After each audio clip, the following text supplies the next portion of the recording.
Darling, some people simply don't belong in a world like ours. It's best to just not see them." The words whispered by his beautiful fiancée Isabel had been a soothing poison meant to dismiss the old cleaning woman who had tried to warn him. But now, standing on the glittering stage of the Sterling Gallery, under the glare of 100 judgmental eyes, Julian Vance finally saw everything. He saw the lie he had been living, and the woman who had tried to save him from it. His voice cut through the stunned silence of the auction house, cold and sharp as broken glass. "Stop the transaction." He walked past his rival, plucked his late father's watch from his hand, and turned to face the crowd. His eyes, however, were locked on Isabel, whose perfect, placid face had finally begun to crack. With a surgeon's precision, he found the hidden clasp on the watch's casing and popped it open. Into his palm, he tipped a tiny black microdrive. He held it up, a dark secret in the light. "You weren't bidding on a memory," he declared, his voice ringing with the pain of a profound betrayal. "You were trying to steal the soul of my company." What happened in the next few moments would unravel an empire and expose a truth so devastating no one was prepared for the fallout. If you believe that the most invisible people often see the clearest, hit the like button and subscribe for the story that follows. The air in the Sterling Gallery didn't just feel expensive, it smelled of it. A quiet, layered scent of old money, polished mahogany, and the faint floral perfume of women who had never known a day of want. It was a cathedral of wealth, where conversations were kept to a reverent hush, and the only sound that carried was the soft clinking of champagne flutes. On nights like this, the titans of New York gathered not merely to buy art, but to affirm their place in the world, their reflections captured in the gleaming glass of display cases holding artifacts from forgotten dynasties. Julian Vance moved through this world like a shadow king. At 40, he possessed a stillness that commanded more attention than any boisterous display of power could. His suit, a bespoke creation of midnight blue, fit his broad shoulders with the kind of perfection that costs more than a family car. But tonight the usual fire in his eyes was banked, replaced by the cool, distant ash of grief. It had only been 6 months since his father's passing, and the weight of the Vance empire, a sprawling tech conglomerate he'd inherited, felt heavier than any crown. At his side, a steadying, beautiful presence, was Isabel Reed, his fiancée, his COO, the woman who had, in the wake of his father's death, become his anchor. With her sharp intelligence, her elegant blonde hair swept into a flawless chignon, and a smile that could disarm world leaders, she guided him through the crowds. A gentle hand on his elbow here, a whispered introduction there. She was his shield, his interpreter for a world he no longer had the energy to navigate. "Julian, darling," she murmured, her voice, a soft melody, against the quiet hum of the room. "The Livingstons are waving. Just a quick hello." He nodded, a ghost of a smile touching his lips, as Isabel led him toward the elderly couple. He was grateful for her, for the way she managed the performance of his life, while his own heart felt hollowed out. He trusted her, implicitly, completely. It was a trust so absolute he had stopped questioning the details ceding control of his social and increasingly his professional life to her capable hands. Away from the glittering crowd in the hushed corridors behind the main gallery, a different reality existed. Here the carpets were thinner, the air smelled of industrial cleaner, and the people were invisible. Elena, a woman of 60, moved with a quiet efficiency that had been perfected over a lifetime of being overlooked. Her hands, though wrinkled and worn, were meticulous as she polished the brass fittings on a service door.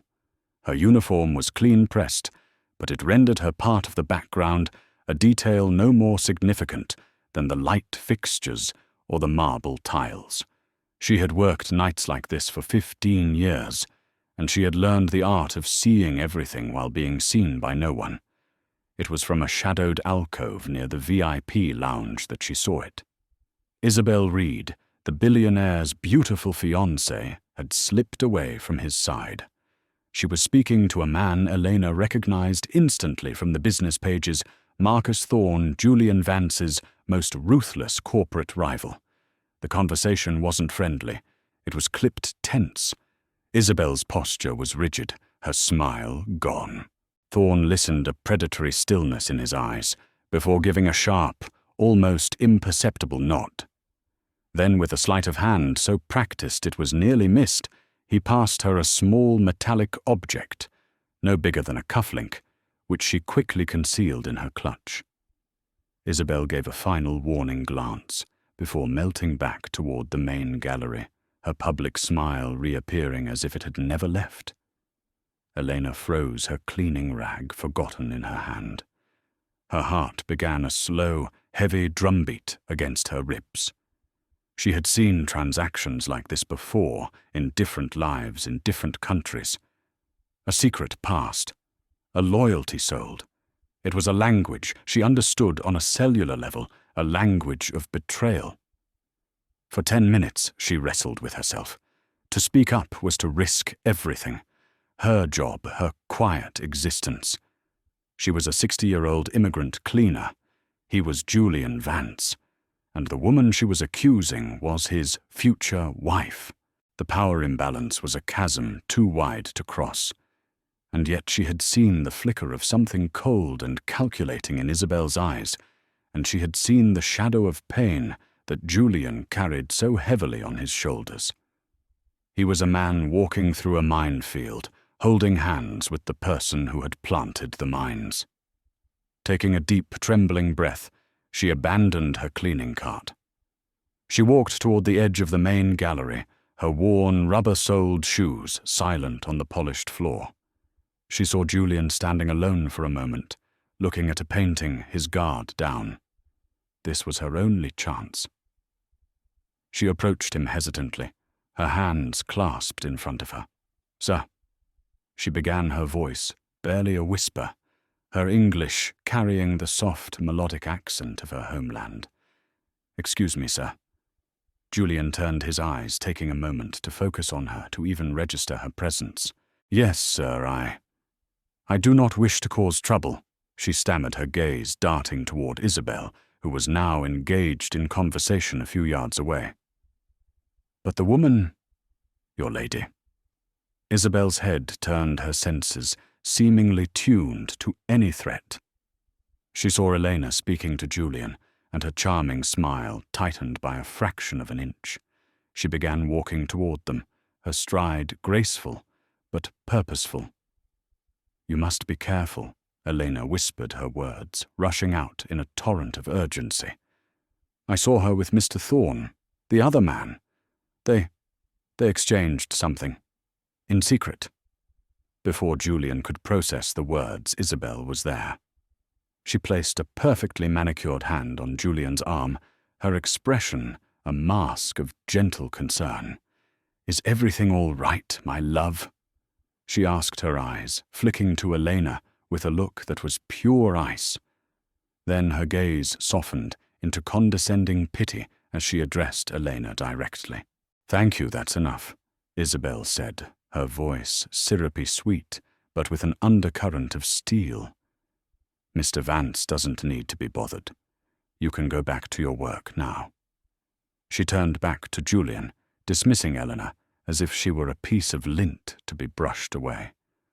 "The staff here is a little overzealous sometimes." She laughed lightly, a beautiful tinkling sound. "They see shadows where there are none. You know how it is." Julian looked from Isabel's flawless, reassuring face to Elena's worried, pleading one. He saw a powerful, confident woman he loved, and a nervous, rambling cleaner. His grief-addled mind, his bone-deep trust in Isabel, made the choice for him. He gave Elena a fleeting, almost apologetic nod, and allowed Isabel to lead him away. Of course, he murmured, his attention already elsewhere. Eleanor was left standing on the edge of the glittering room, the gulf between their worlds now feeling impossibly vast. She had spoken the truth, and it had been dismissed as the fantasy of a confused old woman. The injustice of it settled in her chest, heavy and cold. As she watched them walk away, Isabel glanced back over her shoulder, and for a single chilling second, her eyes met Elena's. There was no pity in them, only a silent, triumphant warning. A memory is a ghost that wears a familiar face. The encounter with the cleaner left a strange, unpleasant residue in the air, a discordance in the symphony of wealth that Julian had grown so accustomed to. But Isabel, with the effortless grace of a master conductor, smoothed it over instantly. She dismissed the woman's warning as the confused ramblings of an overwhelmed employee, her laughter light and forgiving, as she guided Julian away, her hand, a warm, possessive anchor on his arm. He allowed himself to be led the brief, jarring moment, already fading, overshadowed by the larger, more persistent ache of his grief. "Let's not allow that to spoil the evening," Isabel said, her voice a soothing balm. "There's something I want you to see before the auction begins." The Patek. They have it in the private viewing room. The private viewing room was a vault of silence. The walls were lined with dark grey velvet that absorbed all sound, making the space feel both intimate and oppressive. In the center of the room, on a small pedestal, beneath a single focused beam of light, sat the watch. It wasn't a masterpiece of modern horology. It was a vintage Patek Philippe from the 1950s, a simple, elegant piece with a worn leather strap and a faint network of scratches on the crystal, a roadmap of a life well lived. His father's life. Holding it, Julian was no longer a billionaire in a hushed gallery. He was 22 again, standing in the chaotic, sun-drenched space of his father's workshop. The memory was so vivid, it smelled of solder and ozone. Robert Vance had not been a man of boardrooms and tailored suits. He was a creator, a brilliant engineer who felt most at home amidst schematics and circuit boards. That day he had called Julian into the workshop, his hands stained with grease, his eyes alight with a familiar, passionate fire. "Come here, son," he'd said, wiping his hands on a rag. He presented the watch, which lay on a piece of soft felt, a graduation present. Not new, but better than new. Julian had taken it, admiring its classic design. "It's beautiful, Dad." "Ah, but you're only looking at the face," Robert had said, his voice full of a gentle, instructive warmth. He'd picked up a small tool and, with practiced ease, popped open the back casing. Inside was not the expected collection of gears and springs. It was a complex, miniature world of his father's own creation, a custom-built chipset, intricately wired, a fusion of old-world craftsmanship and futuristic technology. "What is it?" Julian had asked, mesmerized. "It's a key," his father had explained. "A private encryption key, hardwired, unhackable." But that's not the lesson. He had looked Julian straight in the eye, his gaze serious and loving. "The lesson is this: never be fooled by a polished surface. The real value, the real truth, is always in the mechanism. Always check the inner workings. That's where you'll find what matters." He had closed the casing with a soft click and handed it back. "This isn't just a watch, Julian. It's a reminder. A reminder that the legacy I'm leaving you isn't the stock price or the company name. It's this," he'd said, tapping his temple. "It's about looking deeper. Trusting the engineering, not the sales pitch." Now, standing in the cold silence of the viewing room, the memory was a fresh wound. The watch felt impossibly heavy in his hand, a tangible piece of a man he could no longer touch, a voice he could no longer hear. He hadn't worn it since the funeral. It was too much. The soft click of the door brought him back. Isabel entered, her heels silent on the thick carpet. She didn't speak at first, simply came to stand beside him, her presence a quiet offering of support. She looked at the watch in his hand, then at his face, her expression one of perfect, practiced empathy. "I know," she said softly, her voice just above a whisper. "I know how much it hurts to look at it." He swallowed, unable to form words. She placed her hand on his back, a gentle circling motion. "Robert was so proud of you, Julian. Everything you've become. He wouldn't want you to be anchored to the pain. He would want you to be free." He looked at her, his vision blurred slightly. "It was the last thing he gave me." "I know," she said again, her voice resonating with a deep, seemingly genuine understanding. "And that's why it's so hard. But his legacy, his real legacy, isn't trapped inside a broken object. It's out there," she gestured vaguely to the world beyond the velvet walls. "It's in the company you lead, the future you're building. This watch, it's become a beautiful cage for your grief." She paused, letting the words settle. Her timing was flawless. Letting it go, she continued, her tone, now imbued with a gentle, persuasive logic, "Isn't about forgetting him. It's the opposite. It's an act of strength. It's a way of telling the world and telling yourself that you are strong enough to carry his legacy forward without being weighed down by the sorrow. It's what he would have wanted, my love. For you to be the powerful, forward-looking man he raised." Her words were a masterclass in manipulation, a soothing narcotic that targeted the precise source of his pain. She was taking his love for his father, his desire to honor his memory, and twisting it into a reason to discard the very symbol of that bond. To his grief-stricken mind, it didn't sound like betrayal. It sounded like wisdom. It sounded like love. He looked down at the watch one last time, the cool metal, a stark contrast to the warmth of Isabel's hand on his back. The scratches on the crystal seemed to map out the years he'd lost, the future he now had to face alone. But Isabel was right. He wasn't alone. He had her. Slowly, deliberately, he nodded. A single heavy gesture of surrender. "You're right," he said, his voice thick with an emotion he mistook for clarity. "It's time." He placed the watch back on its velvet pedestal and turned away, unable to look at it any longer. He let Isabel take his hand, her grip firm and reassuring, and led him from the room. As the heavy door sealed the watch in darkness, Julian felt a strange, hollow sense of relief, the deceptive calm of a man who had just willingly handed over the key to his own cage, never realizing he was also handing over the key to his kingdom. Doubt is a splinter in the mind, small at first, then impossible to ignore. The main auction began under the soft theatrical glow of 1,000 tiny lights embedded in the ceiling. The auctioneer, a man with a voice as smooth and aged as fine brandy, took the stage. A wave of quiet anticipation rippled through the room as the first piece, a shimmering Monet, was introduced. Julian sat with a posture of perfect composure, his hands resting on his knees, his expression a neutral mask. He was playing the part Isabel had assigned him, the strong, unsentimental leader.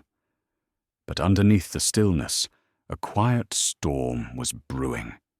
The hollow ache in his chest had been replaced by a low, simmering resentment. Isabel sat beside him, the picture of devotion. She would lean in occasionally, her breath warm against his ear, to offer a quiet comment on a piece, a bit of gossip about a bidder. To anyone watching, they were the ultimate power couple, united and serene. But Julian felt a strange disconnect, as if he were watching a film of his own life. The woman beside him felt suddenly, inexplicably like a stranger. The cleaner's whispered warning, though he had dismissed it, had left a hairline crack in the foundation of his trust. Miles away in her own world of quiet duty, Elena pushed her cart through the now empty corridor that led to the private lounges. Her heart was still heavy with the feeling of being so thoroughly and effortlessly dismissed. She was just a cleaner, a ghost in the machine of wealth. Her words, her observations meant nothing. As she bent down to wipe the baseboard of a velvet settee, where Marcus Thorne had been sitting earlier, her fingers brushed against something small and papery tucked beside the chair leg. Curious, she worked it free. It was a single page torn hastily from a small, leather-bound notepad. The handwriting was sharp, jagged, and impatient. There were only 2 things written on it. The first was a lot number 7014. The second was a figure underlined twice, max bid $15,000. Eleanor stared at the note, her breath catching in her throat. She didn't know much about vintage watches, but she knew the name Patek Philippe. She knew that even a broken one that held no special significance would be worth far more than that to a collector for its parts alone. $15,000 wasn't a bid. It was an insult. It wasn't a price. It was a password. This was the proof. This was the architecture of the lie scrawled on a piece of paper and carelessly discarded. A cold certainty settled over her. She folded the note carefully, her hands no longer trembling, and tucked it into the pocket of her uniform. Back in the main hall, the auctioneer's voice announced the next item. And now, ladies and gentlemen, lot 714. An image of his father's watch filled the massive screens flanking the stage. Julian's jaw tightened. Seeing it displayed so clinically reduced to a lot number and an estimated value felt like a public desecration of his memory. He felt 100 pairs of eyes on him, and he imagined their thoughts, the whispers of pity, the cold analysis of a son selling off his father's legacy. "We will open the bidding for this beautiful vintage piece at $5,000, the auctioneer said. A beat of silence. Then a single paddle rose from the center of the room. Marcus Thorne. "I have 5,000, the auctioneer acknowledged. Do I hear 7? The room was still. The usual flurry of counterbids, the energetic dance of wealth and desire was absent. It was as if a silent, unspoken agreement had been made. This piece was off limits. Julian scanned the faces in the crowd. He saw collectors who he knew would normally jump at a piece like this, now looking down at their catalogues, suddenly absorbed. The air grew thick with an artificial quiet. 7,000 anyone, the auctioneer prompted, a hint of confusion in his own voice. Julian felt Isabel's hand on his thigh, a gentle, reassuring squeeze. "It's all right, darling," she whispered. "It's for the best." But it wasn't all right. The splinter of doubt in his mind was beginning to throb. This wasn't just a lack of interest. This was a coordinated silence. This was a stage-managed performance. And he was the unwilling star. His resentment grew hot and sharp, burning away the fog of his grief. Elena, watching from the shadowed entrance at the back of the hall, saw it too. She saw Thorne's smug, confident expression. She saw the other bidders avoiding eye contact. She knew she had to act. Clutching the note in her pocket, she moved quickly along the wall, heading for Julian's security chief, a large, stone-faced man named Frank who stood near the exit. She reached him, her breath coming in short bursts. "Please," she said, trying to press the folded note into his hand. "You must give this to Mr. Vance. It's important. It's about the watch." Frank looked down at her, his face impassive. His gaze flickered for a fraction of a second over her shoulder in the direction of Isabel. Julian couldn't see it, but Eleanor did. A minute almost imperceptible shake of Isabel's head. It was a silent command. Frank's expression hardened. He took a half-step sideways, physically blocking Eleanor's path to Julian. Mr. Vance is not to be disturbed during the auction, he said, his voice low and final. He didn't take the note. But you don't understand. Elena pleaded, her voice cracking with desperation. They are stealing from him. That's enough, Frank said, his voice taking on a warning edge. Go back to your post, or I will have you removed. Defeated Elena stepped back into the shadows, the crumpled note feeling like a burning coal in her hand. She was silenced. Again. She watched her heart sinking as the auctioneer, receiving no other bids, raised his gavel. $5,000 to Mr. Thorne, he said, his voice tinged with professional disappointment. Going once. Julian sat frozen in his chair, the room closing in on him. The silence of the bidders, the pressure of Isabel's hand, the dead feeling in the pit of his stomach. It all screamed that something was profoundly wrong. The splinter of doubt was now a shard of glass, twisting deep in his soul. The most secure prisons are not made of bars, but of love. Going once. The auctioneer's voice, once a smooth, rolling cadence, now seemed to echo in a cavern of unnatural silence. The words hung in the air, sharp and heavy as falling stones. For Julian, the world had narrowed to the space of a single breath. Every nerve ending screamed at him to act. His hand, resting on the velvet arm of his chair, twitched with the phantom impulse to raise his bidding paddle.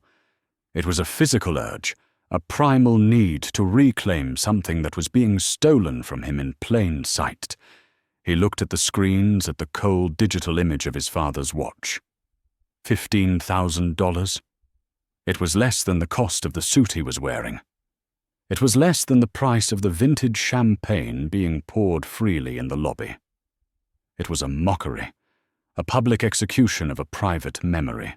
His father's words, the ones that had been a quiet hum in the back of his mind for days, now roared to the forefront. Always check the inner workings.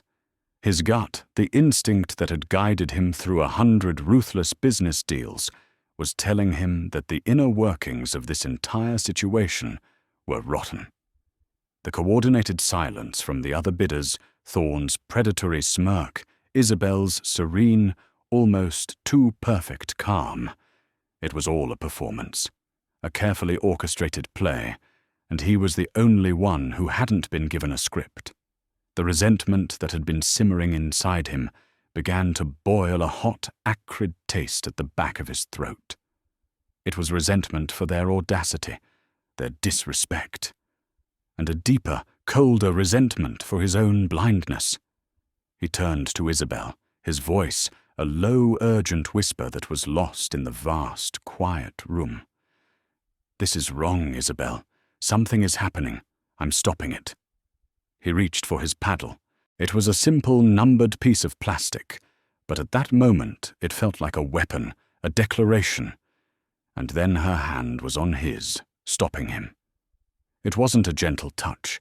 It was firm, insistent, her fingers digging slightly into his wrist. He looked at her, and the serene mask of the perfect fiancée was gone. In its place was an expression of such intense, desperate urgency that it startled him. Her blue eyes, usually so calm, were wide with what he mistook for fear. "Julian, no." She breathed, leaning so close that only he could hear her voice, a torrent of frantic, loving persuasion. "Please, my love, don't do this. Think. Just for a second, think about what this looks like." He tried to pull his hand away, but her grip tightened. "I don't care what it looks like. It feels wrong. Of course it feels wrong. It's painful," she whispered, her voice cracking with manufactured emotion. "But look around you. Thorne is watching. The board of directors from Nakatomi is watching. Every rival you have is in this room. And what do you think they see? They see a man so crippled by grief that he's making a scene over a broken trinket. They will call you sentimental, unstable. They'll say, You're not fit to lead, that your father's death has broken you. Is that the legacy he wanted for you? To be seen as a man ruled by his ghosts? Every word was a perfectly aimed dart, striking at the heart of his deepest insecurities. She was using his own ambition, his duty to his father's empire against him. She was framing his intuition as weakness, his loyalty to his memory as a strategic flaw. Going twice. The auctioneer's voice cut through her whisper, a hammer blow, marking the passage of time, of opportunity. Julian looked past Isabel, his gaze locking with Marcus Thorne's across the room. Thorne raised his champagne flute in a small, mocking toast. It was a gesture of pure contempt, a victor celebrating before the battle was even over. The sight of it sent a fresh wave of rage through Julian, but Isabel's voice pulled him back, her words a silken net. "Don't give him this victory, Julian," she pleaded, her eyes now glistening with unshed tears. "Don't let him see you unravel. The strongest thing you can do right now, the most powerful move you can make, is to show them that this means nothing to you, that you are above it, that his mind games can't touch you. Let it go. Show them you are your father's son, a leader, not a sentimentalist. Do it for the company. Do it for him. Please, Julian, do it for me." She had built the perfect prison, a cage forged from his love, his grief, his pride, and his duty. To fight back would be to prove her right, that he was emotional, that he was weak. To surrender was to betray every instinct telling him he was being played. He looked at the paddle in his hand, then at her beautiful, pleading face. He was trapped. The weight of the entire room, of his entire legacy, seemed to rest on this single, absurd moment. The fight, the hot certainty that had flared within him, slowly began to drain away, replaced by a cold, weary resignation. He couldn't see the path forward. He only saw the trap she had laid, and he didn't know how to escape it without destroying himself in the process. With a slowness that felt like a physical agony, he relaxed his grip on the paddle. He gave her a single, defeated nod, the smallest gesture he could make, but it was enough. It was surrender. "Final call," the auctioneer announced into the tense silence. "Any more bids for lot 714?" The question was a formality. The deal had been sealed not by the auctioneer's gavel, but by a whisper in a billionaire's ear. Julian felt Isabel's hand on his squeeze in what she surely intended as a gesture of relief and pride. But to him, it felt like the cold, final click of a manacle locking into place. Defeat isn't a shout. It's the silence after the hammer falls. The sharp, definitive crack of the auctioneer's gavel echoed through the cavernous hall. It was a sound Julian had heard 1,000 times, a sound that usually signaled victory, acquisition, the successful conquest of a desired asset. But this time, it sounded different. It sounded like a bone breaking. It sounded like a door slamming shut on a part of his soul. So the auctioneer declared, his voice booming with a professional finality that felt personally cruel. "For $15,000 to the gentleman in the center, Mr. Thorne." A polite, scattered applause rippled through the room. To everyone else, it was just another transaction, a minor and uninteresting one at that. A piece of old junk sold for a pittance. But for Julian, the sound was deafening. It was the sound of his own surrender. The hot rage and sharp resentment he had felt moments before evaporated, leaving behind a vast, cold and silent emptiness. He felt hollowed out, a spectator in his own life, watching as a piece of his history was packaged and sold to his greatest enemy. He didn't look at Isabel, but he felt her lean in her lips, brushing his cheek. "You were so strong," she whispered, her voice a warm current in the cold ocean of his despair. "I am so incredibly proud of you right now." Her pride felt like a stone in his stomach. He had done what she asked. He had performed strength, and in doing so, had committed the weakest act of his life. He had let his father's memory be sold for parts. He had betrayed the very instinct his father had tried to instill in him. The irony was a bitter poison. Across the room, Marcus Thorne rose from his seat. He moved with the unhurried swagger of a predator who knows its prey is already dead. He didn't rush to the stage. He took his time adjusting the cuffs of his shirt, giving a smug nod to an acquaintance as he passed. Every eye was on him, but his gaze was fixed on only one person, Julian. As he walked, he held Julian's eyes, and a slow, triumphant smile spread across his face. It was a look of utter dominance, a personal and profound humiliation, delivered publicly.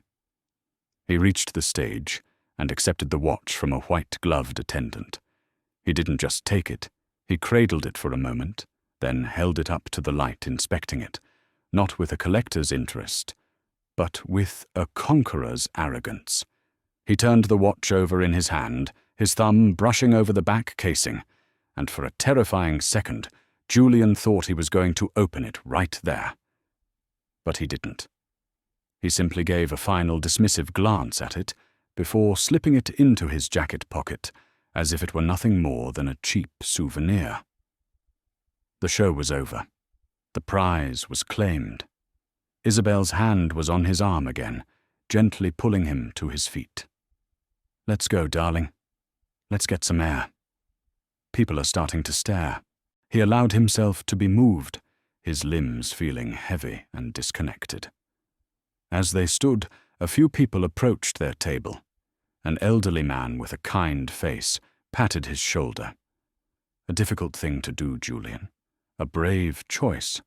A woman he vaguely recognized from a charity board smiled at him with pity. Sometimes letting go is the only way to heal. Their condolences felt like sandpaper on a raw wound. Isabel handled them all with practiced grace, the perfect picture of the supportive partner. "He's been so strong through all of this," she would say, her voice full of admiration. It was a painful decision, but a necessary one.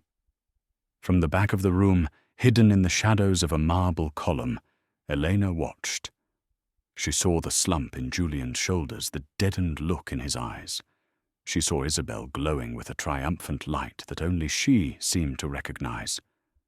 She saw Marcus Thorne accepting congratulations from his allies. She clutched the crumpled note in her pocket, the useless proof of a crime that had already been successfully committed. A profound sense of failure washed over her. She had seen the truth, but she had been unable to make it heard. Her powerlessness felt absolute. As Julian and Isabel made their way toward the grand exit, he felt like he was moving underwater. The sounds of the room were muffled, the glittering lights blurred at the edges. He was aware of Isabel guiding him, her presence, a constant pressure at his side. But he felt more alone than he had ever been in his life. He had walked into this hall a king, and he was walking out a fool, stripped of his history and his pride by the very person he had trusted to protect them. Near the door, he caught his reflection in the dark, polished surface of a display case. He saw a tall, powerful man in an expensive suit, a beautiful woman on his arm. He saw the image of success, but looking closer into the eyes of the man staring back at him, he saw no one he recognized. He saw only a stranger, a defeated man with a hollowed-out soul, and the faint, ghostly image of his father shaking his head in silent, sorrowful disappointment. The truth once silenced often returns as a shout. Marcus Thorne stood on the stage, a magnate on his throne, holding the small silver watch in the palm of his hand. He examined it not with interest, but with the casual disdain of a man admiring a trophy he'd won with laughable ease. He was the victor. The polite applause had died down, and the attendees had begun to rise, the soft murmur of their conversations signaling the end of the evening's drama.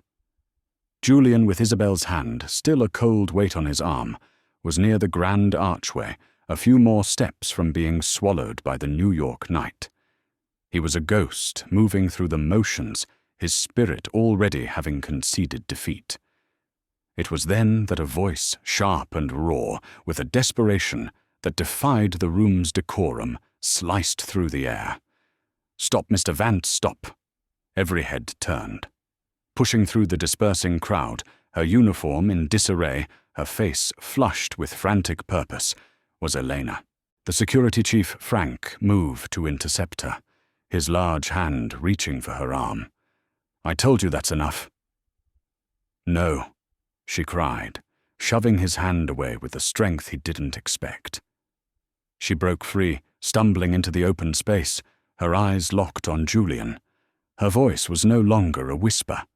It was a shout, a plea that echoed off the high, coffered ceilings. "The price it was planned, you must look." She held up her phone, her hand trembling violently. On the screen was a photograph, slightly blurry but perfectly legible, a close-up of the crumpled note, the lot number, 714, and the damning figure, max bid, 15 lettres de la Chazors. Time seemed to stop. Julian froze, his gaze fixed on the image on her phone. $15,000. It wasn't just a lowball bid. It was a predetermined kill-switch price. A number agreed upon in secret. And in that instant, a lifetime of his father's lessons, 100 warnings about deception and guile, coalesced into a single blinding flash of understanding.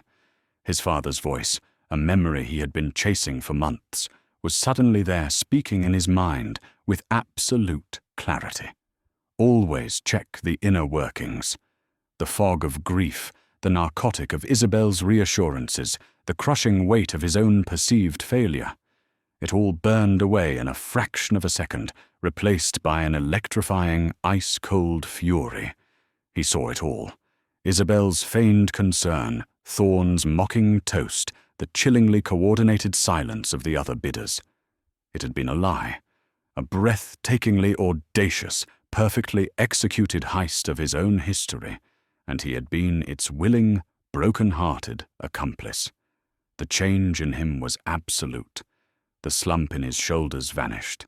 He stood to his full height, and the hollowed-out look in his eyes was replaced by a flinty, dangerous glint. The king had not just returned. He was awake. He pulled his arm from Isabel's grasp. She flinched, a flicker of genuine panic, finally breaking through her composure as she saw the look on his face. "Julian, what are you doing?" she began, but her voice was weak, uncertain. He didn't answer her. He turned and strode back into the center of the room, his movements filled with a purpose so powerful that the crowd instinctively parted for him. He walked directly to the stage, his polished shoes clicking with sharp, angry authority on the marble steps. Thorne, seeing him approach, tensed. His smug smile faltered. "Vance," he said, trying to project confidence. A bit of seller's remorse, Julian didn't speak. He simply walked up to Thorne and plucked the watch from his hand. He turned to face the stunned audience, the cameras that were always present at such events, now swiveling to capture the unfolding drama. "Ladies and gentlemen," Julian's voice boomed clear and steady, resonating with a power no one in the room had heard from him in months. "My apologies for the interruption. It seems we've all been witness to a rather clever piece of theatre tonight." He held the watch up. His eyes found Isabel in the crowd. Her face was a mask of pale, frozen horror. The performance was over. You see, Julian continued, his voice dangerously calm. "My father taught me that the value of a thing is rarely on the surface. He was a man who understood engineering. He understood inner workings. With steady, deliberate fingers, he found the nearly invisible seam on the side of the watch casing. He pressed it, just as his father had shown him all those years ago. There was a soft click, and the back of the watch opened on a hidden hinge. He turned the watch over, and into the palm of his other hand fell a small black object, no bigger than a fingernail. A microdrive.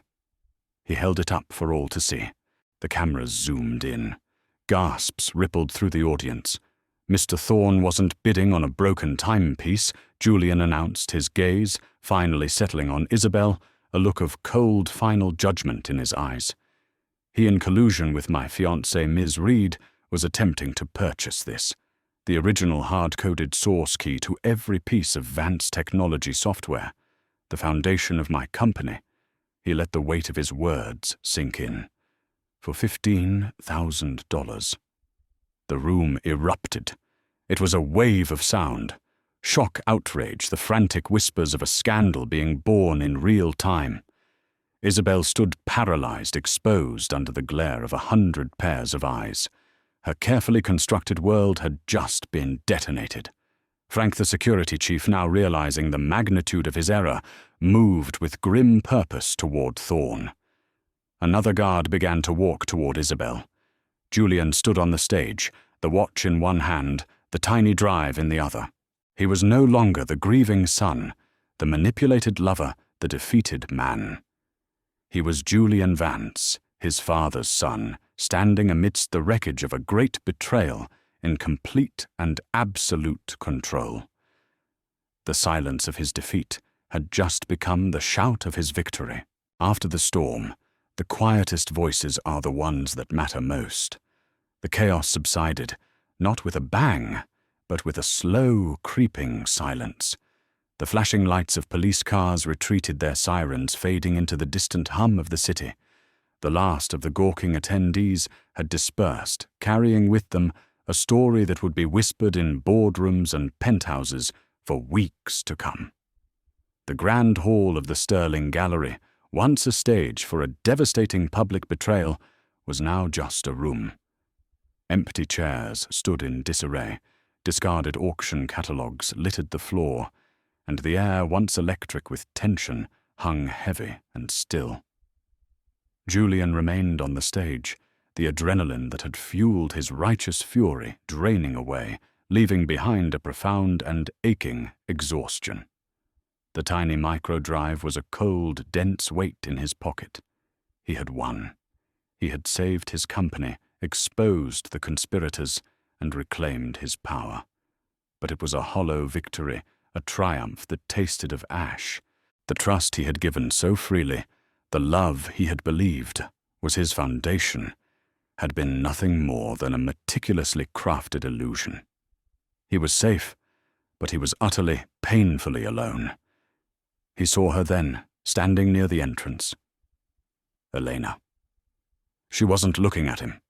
She was simply picking up an overturned champagne flute from the floor, her movements slow and deliberate, as if trying to restore a small piece of order to the chaos. She hadn't rushed to congratulate him. She hadn't hovered, seeking recognition. She had simply waited, a quiet, steady presence in the wreckage. He walked down the marble steps, his footsteps echoing in the silence. When he reached her, he found he had no words. Thank you. Felt too small, too inadequate for what she had done. She had risked everything, her job, her safety, for a man who hadn't even had the decency to listen to her.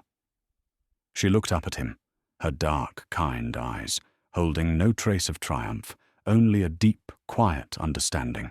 She held out a simple plastic bottle of water, one she must have gotten from a service station. "You should drink, sir," she said, her voice soft. "Your voice is tired." He took the bottle, his fingers brushing against hers. The simple human gesture broke through the cold shell that had formed around his heart. They found a pair of velvet chairs in a quiet alcove, away from the debris of the auction. For a long time they sat in silence, the unspoken truths of the night settling between them. "Why," Julian finally asked, his voice hoarse. "Why did you do it? You didn't know me. I didn't listen to you. You had every reason to walk away." Elena smoothed the front of her simple uniform, her gaze distant, as if looking back across a great distance. "Where I come from, sir, the powerful are very loud," she began, her voice gaining a steady rhythm. "They have loud voices, loud cars, loud lives. It is easy to be deafened by them. But my mother, she taught me that the truth is often very quiet. It does not shout. It whispers. And if no one is brave enough to listen to the whisper, the loud lies win." She looked at him directly then. I saw a good man being hurt by a loud lie. I could not be another person who stayed silent. Her simple, profound wisdom struck Julian with the force of a physical blow. He had spent his life surrounded by Ivy League strategists, by financial wizards, by people who spoke in complex jargon and calculated risks.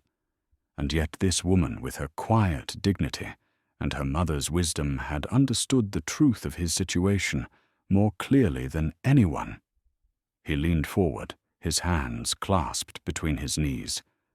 "My father, he told me to always check the inner workings. I thought he meant technology. Firewalls, encryption keys, source code." He gave a short, bitter laugh. "I was so focused on the machinery, I forgot to check the people. I forgot to check the heart of the company." He looked at Elena, really looked at her, and saw not a cleaner, but a woman of immense character, of unwavering integrity. He saw the very qualities he had foolishly believed Isabel possessed. And in that moment, a new kind of clarity emerged from the ruins of his old life. "The culture in my company is broken," he said more to himself than to her. "It's a culture that allowed someone like Isabel to thrive and someone like you to be invisible. That has to change." He paused, an idea forming, solidifying. "I'm creating a new department. It won't be buried under HR or legal. It will answer directly to me. A department of corporate ethics and oversight." He met her eyes, his expression serious. "I need someone to lead it. Someone who sees things other people miss. Someone who isn't afraid of what they find. Someone who understands the difference between a polished surface and a true inner working." Eleanor blinked, a look of profound confusion on her face. Then a slow realization dawned. She glanced down at her own worn uniform, at her hands, which still knew the familiar grip of a mop handle better than a pen. "Sir," she said, her voice a mixture of shock and disbelief. "With all respect, my only experience in oversight is making sure no one leaves shoe prints on a freshly mopped floor. Are you certain?" For the first time that night, a genuine smile touched Julian's lips. It was a tired smile, but it was real. "That's exactly why I'm certain, Elena," he replied. "Because you care about even the smallest smudges. You won't let the bigger ones slide." She stared at him, speechless. The offer was absurd, impossible, and yet the look in his eyes held a sincerity that was undeniable. He wasn't offering her a job out of pity or charity. He was offering it out of respect. He was acknowledging her value, a value his entire world had been designed to ignore. Slowly, a small, hesitant smile formed on her own lips. The storm was over. The wreckage was all around them. But in this quiet, shared moment, amidst the ruins of old lies, something new and far more real was beginning to be built. True legacies are not inherited. They are reclaimed. 6 months passed. The seasons in New York turned, painting the city in the vibrant, fleeting colors of autumn, before settling into the sharp, crystalline light of early winter. The scandal that had rocked the Sterling Gallery had faded from the headlines, replaced by new dramas, new outrages. But within the glass and steel tower of Vance Technology, the changes were not fleeting. They were tectonic, a fundamental reshaping of the corporate landscape. Julian's office was different now. The cold, minimalist decor that Isabel had insisted upon was gone.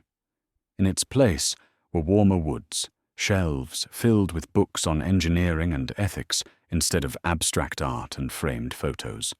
not of celebrities or politicians, but of the robotics teams at inner-city high schools his foundation now sponsored. It was an office that belonged to a man who had rediscovered his own soul.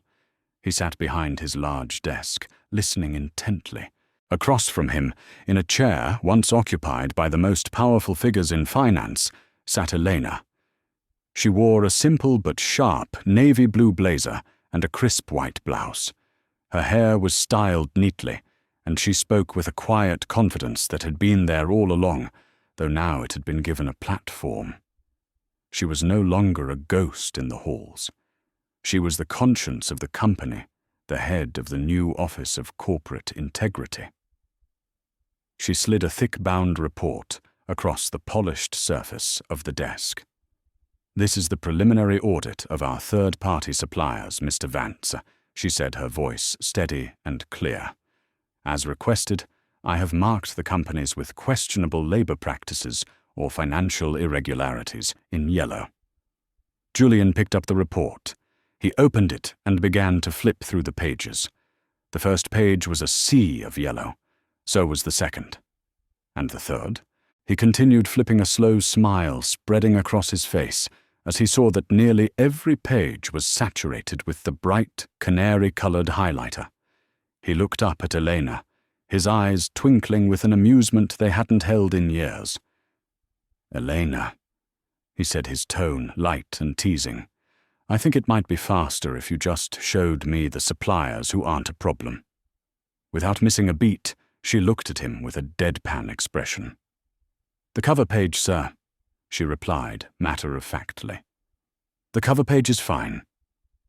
Julian let out a genuine hearty laugh. It was a sound that had been absent from these walls for too long. Theirs had become an unlikely but deeply effective partnership. He provided the power and the resources. She provided the unvarnished, incorruptible truth. She saw the details he was too high up to notice, and he had learned finally to listen.